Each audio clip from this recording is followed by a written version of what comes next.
Si le vin est le résultat de la fermentation du jus de la vigne dans une outre hermétiquement fermée, la sorcellerie est le résultat de la fermentation, de la jalousie dans le cœur et les pensées d'un homme ou d'une femme mystiquement fermée.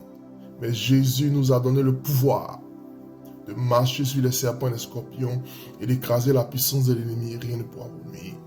Je veux parler de ta victoire sur la jalousie. La jalousie qui a la capacité de mettre en péril des amitiés, des familles, des églises, des entreprises et même des nations. Dans la Bible, nous pouvons mettre en évidence plusieurs, mais nous allons nous axer sur 3. Le premier, je l'ai appelé l'esprit de Caïn. Quand je pense que le succès de mon frère, le succès de mon collègue est la cause de mes échecs. On voit comment dans la Bible, Dieu a accepté Abel et son offrande, il a rejeté Caïn son offrande, et Caïn a tué son frère Abel. Le deuxième cas, c'est l'esprit de Saül.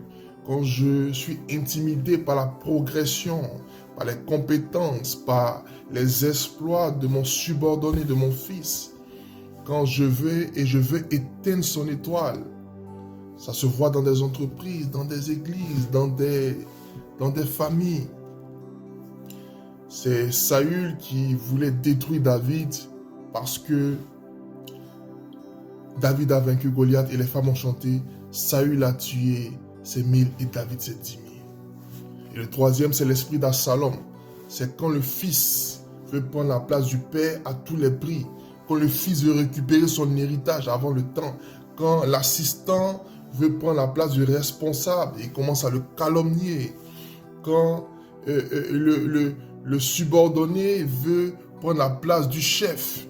On voit des coups d'état. Etc., etc. Mais je déclare sur ta vie que tu vaincras la jalousie et tu ne deviendras pas sorcier comme Saül, comme Caïn et comme Absalom. La Bible dit soumettez-vous à Dieu et résistez au diable et il fuira loin de vous. Et le verset le plus important que tu dois connaître, c'est aime ton prochain comme toi-même. La jalousie est le résultat de manque d'amour de soi-même. Tu t'aimes pas parce que tu ne te connais pas. Tu n'arrives pas à t'aimer parce que tu ne connais pas Dieu. Mais aujourd'hui, Dieu te tend la perche, Jésus te tend la main et dit viens à moi, tu connaîtras la vérité et la vérité te rendra libre. Que Dieu te bénisse, que Dieu te garde.